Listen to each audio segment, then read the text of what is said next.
सजला आभाळी आज सजला नतमस्तक मी त्या सर्वांना नतमस्तक मी त्या सर्वांना ज्यांनी भारत देश घडविला ज्यांनी भारत देश घडविला। आजच्या कार्यक्रमाचे अध्यक्ष प्रमुख पाहुणे विद्यार्थी मित्रांनो, आज 15 ऑगस्ट भारताचा स्वातंत्र्य दिन। आजचा दिवस आपल्या भारतीयांसाठी अतिशय आनंदाचा दिवस आहे। आजचा हा दिवस स्वातंत्र्य दिन साजरा करण्यासाठी आपण सर्वजण एकत्रित जमलो आहोत। भारताला 15 ऑगस्ट 1947 रोजी स्वातंत्र्य मिळाले।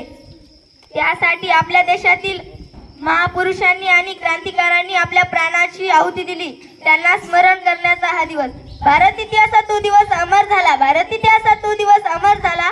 15 ऑगस्टला आमचा भारत स्वतंत्र झाला। 15 ऑगस्टला आमचा भारत स्वतंत्र झाला। भारत देश हा इंग्रजांच्या गुलामगिरीत होता। अनेक वर्षे गुलामी सहन केल्यानंतर, इंग्रजांचे अत्याचार सहन केल्यानंतर भारताला स्वातंत्र्य मिळाले।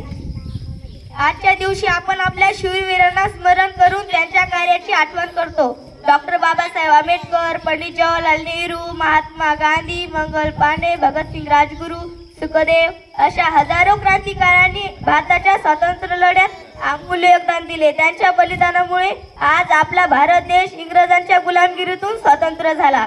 तिरंगा आमचा मान आहे, तिरंगा आमचा मान आहे, पराक्रमाची गान आहे, पराक्रमाची गान आहे, भारताची शान आहे, भारताची शान आहे, तिरंगा आमचा प्राण आहे, तिरंगा आमचा प्राण आहे। आपण भारताचे नागरिक या नात्याने आपल्या देशाचे स्वातंत्र्य अबाधित ठेवणे हे आपले कर्तव्य आहे। आपल्या देशाला थोर महापुरुषांनी आणि स्वातंत्र्य सैन्यांनी लाभले।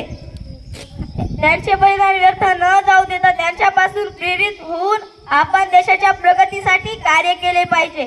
आपापसात वेळ सोडून सर्व भारतीय एकत्रित आले तर खऱ्या अर्थाने स्वातंत्र्य दिन साजरा होईल। शेवटी मी एवढंच म्हणते, ना जातीसाठी लढले ना धर्मासाठी लढले, ना जातीसाठी लढले ना धर्मासाठी लढले, शूर भारतीय वीर, शूर भारतीय वीर फक्त देशासाठी लढले, फक्त देशासाठी लढले। जय हिंद, जय भारत।